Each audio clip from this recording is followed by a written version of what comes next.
So we're at Apex Expo 2022 in San Diego. I'm joined by Harald and Joel from Co Young. Thanks for coming over. Doesn't seem 5 minutes since we were talking last.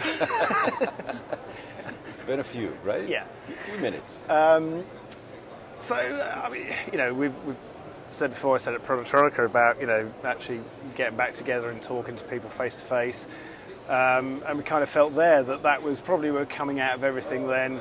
And then it went back into lockdown, and you know, another variant comes along, and we're still lurching along. But it's heartening to see that, you know, a show like this goes ahead. Absolutely. And that we've got, you know, there's a good set. It's great to be back, and you know, we had subdued expectations coming in prior to this last situation with the increase in the variant over the last few weeks. And, the good news is that I think most of the people that told us they were planning to attend have shown up. We've had a few cancellations just in the last few weeks because of what's going on right now. But all in all, again, just being back out here with all of our partners, with people like yourselves, with Harald being able to join from Europe, our folks from Korea, our customers. It's you know, it certainly feels like it should, right? It feels like I guess the new norm, right? I think the same experience we had during Productronica, and the Productronica show was really carrying forward the atmosphere of business and outlook, and there are all the pros and cons and the concerns about the near future. It's for us, it's a positive sign, and we finalized the 21 business quite well, and the outlook, and that's what we see is very promising. The customers are with us. Customers are loyal and say, yes, we did it right in the past. We go for the future with you. And we are introducing new products, and we started the product promotion in the Productronica, and typically the Apex is a good platform also for this market, and promoting now just America. Just by the way, I will charge you later. But the product introduction was great, and you see that the people are willing to expand the business and listening to the new features and the future, the future of electronics. And this is with the e-vehicle and green energy. It's a big business. A little bit different to the past. Yeah, definitely. I think a lot of people we've heard through this week, the quality, right, of the attendees, right? The folks we're talking to in the booth has been maybe a little bit more focused than in years past, right? We don't have the tire kickers and the students and a lot of those kind of folks, which we're happy to talk to. But it does feel like the people that have made their way, and I think Productronica was probably the same way, was they're very much more focused, and they have active projects. Real projects. Yeah, things that will happen, you know, over the course of the next 12 months. So that's always a good thing. Right? What kind of things are people asking? You know, what are your customers? What are their top concerns at the moment? That's kind of a loaded Supply question. Supply chains, right? obviously. Oh, yeah, for sure. Where to start? Forget that one. That was pretty open-ended, right? Supply chain, material shortage. Material shortage, everybody knows, but for one party is the semiconductor, on the other party is the steel and the simple screw. And so you cannot just say it's something, it's really from to. And one of the other really topics is the transport shortage. This is especially coming from overseas or transporting from to. It's really challenging. It's one of the most unpredictable time factors, and that's what we have to handle. It's so unpredictable right now. We used to be able to define very properly 11 days on the water, 3 days in port. It's here, it's at the customer. Now, we don't know how long it's going to sit out here in Long Beach Harbor. You're lucky you'd count on 11 days. We have to count around 5 weeks, and now it's meantime it's 10 to 12 weeks. Well, it's not 11 days anymore, is what I'm saying, right? It's very different. So, but if you double, you're still short. Yeah, that's right. But we end up basically offsetting that by carrying more inventory, ordering ahead, and trying to keep the pipeline full, which works, but there's costs associated with that. Yeah. We've had to increase our shipping costs to our customers, quite frankly. And interestingly enough, that's one area where they don't seem to have an issue because everybody's feeling that same situation. They understand, right? It is what it is, right? There's all of that, and then there's the we can't find people. We have this labor issue. There's really a lot of different concerns that I think we're all having to kind of deal with right now. Yeah. But with that comes opportunity. Well, that's the thing. I mean, it increasingly seems to me, anyway, that maybe business has got a bit complacent with this just-in-time supply chains that were stretched as thin as they could possibly be and still work. And that carried on for some time. And it's not just in electricity, food, everything, across the world, and every industry has been the same. Suddenly, they've been kicked in the teeth, basically, with the issues that have gone on. But sometimes it takes those shocks to the system to improve it. I think there was a big learning, not just for us as a supplier. I think it was also big learnings from our customers to reconsider something what was standard. And the outcome is nearly a positive thing because it's more efficiency, more planning, more activities, not just to let it flow. And we, from our point of view, we try to assist now. Before we just ship the machine, now we assist much more. All the timing, the plannings, and the restrictions, travel restrictions, everything is much more planning involved between us and our customers. And this is also what we see as appreciation, that our customers are saying, hey, yes, that's partnering. That's not just a vendor. And this is all happy to, because we are shipping hundreds of machines. Customers picking up one-time a machine somewhere in Asia, so he has no experience with whom to talk. I think all this is much more than before just having a black box move from A to B and say install and that's it. So this partnering, coming back to the initial statement that we have more products to deliver outside our core products. This combination, I think this is a good feeling that we are partnering more. And it's accepted as everybody's as a feature. in the spirit of doing that, right? The way of delivering the message over the last 2 years has evolved, right? We've certainly become much more remote, and we've had to get creative in how we interact with customers, and I think that's one of the things that a lot of people will say. There's no going back, right? We've learned, as we said, that we can do this. I like to tell my guys, I said, I think where you're going to be is if you used to go see that customer 4 times a year, that's probably going to end up going forward being 2 times a year, and those other 2 would-be visits are going to be remote sessions or something like that. Or there could be more remote sessions. I mean, it might actually end up no limit. beneficial. There's definitely no limit. That's exactly what I can come from your point of view. Even we are in Europe and we are working with business partner for the installation. But what we learned is that we upscale the knowledge of the partners because we have to put the knowledge local without facing the restriction of traveling. But combined this experience and combined this extra focusing on the needs have increased the capability and the service quality. You expected initially that the service quality will go down because you are not longer on site. But on the other hand, we can deliver even a higher service because we are not wasting our time by traveling, sometimes going to a site and fixing something which is really possible to do remote. But also with virtual glasses and all this kind of additional modern toys, I would say. Using the technology. Using the technology, really utilizing it. And we are a conservative industry on one hand, but it was a reasonable, quite fast adapted.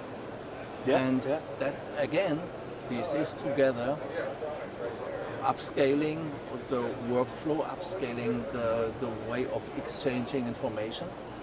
Beside the combination that the big data and our smart factory approach is removed. And I got a nice feedback over end of the last year that the customer says, if you asked me 3 years ago that I work from home and steering a production line, I would kick you out. Yeah. And meantime, he said, I didn't expect, but it's unbelievably working. And it's much more relaxed. I have a comfort office, not noisy.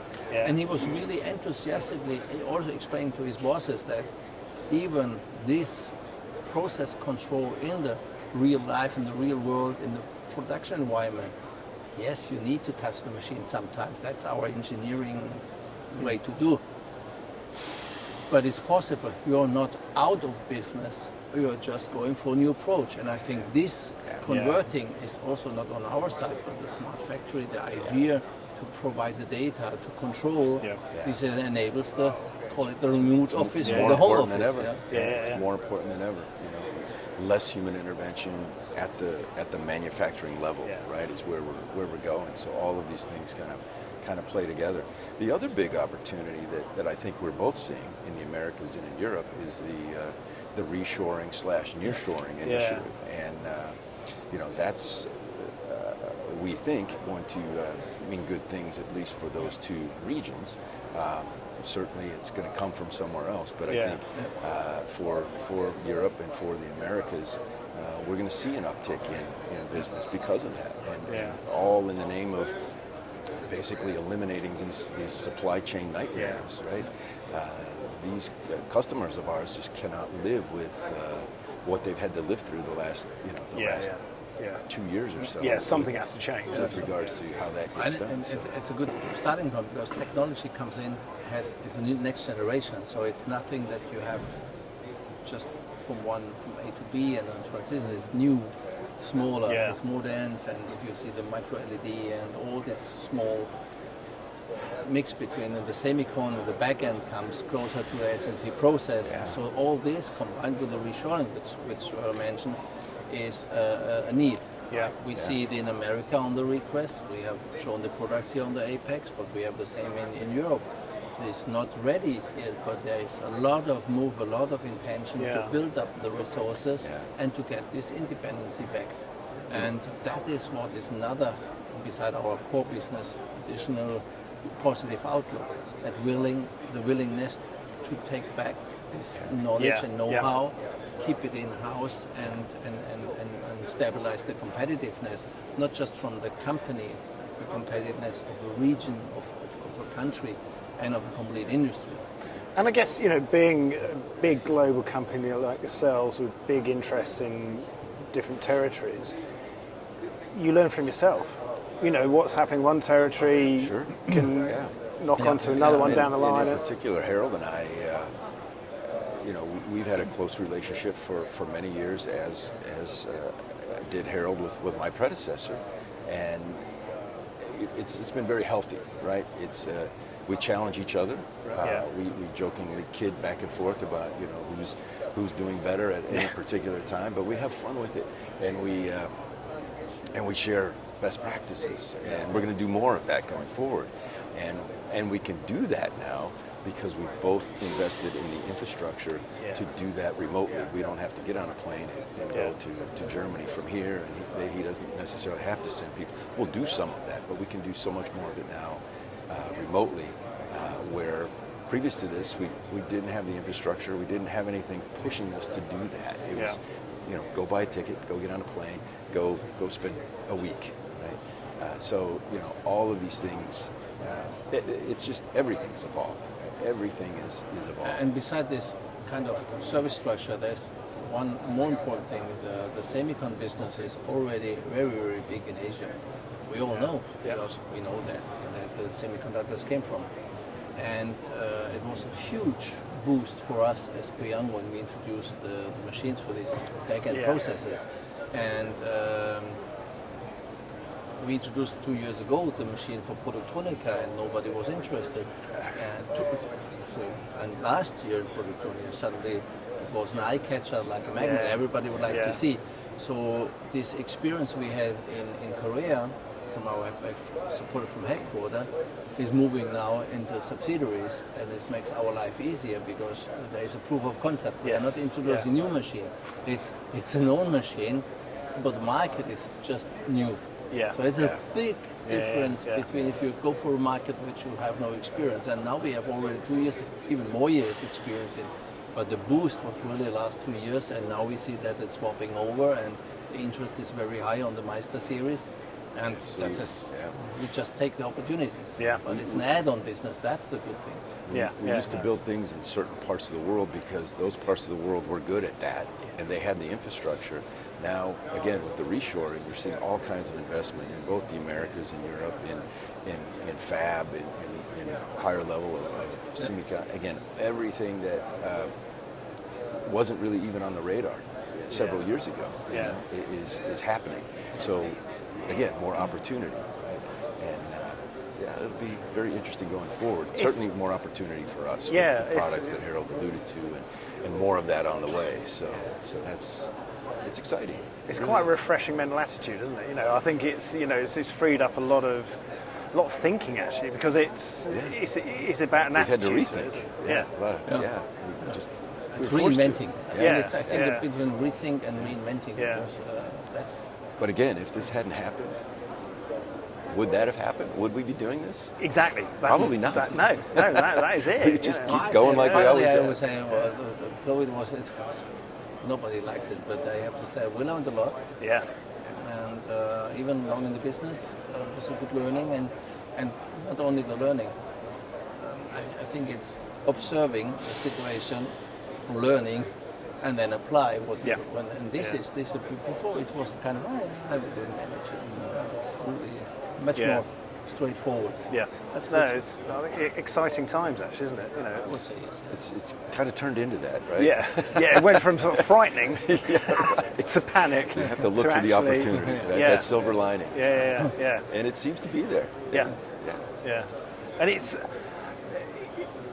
it kind of proves here that you do still need those face-to-face conversations, because like we said before, you can do the business side of it, you can do very easily remotely, but it's that little bit of conversation around it, the repartee, the ribbing each other, and the playful competition that actually you find out so much more about everything the other person is involved with. This is just communications in general. Sitting and being together, much more so than you can, through any type of a remote call or video session. Not to mention being on a customer's floor and seeing different things, which you certainly can't see through it. So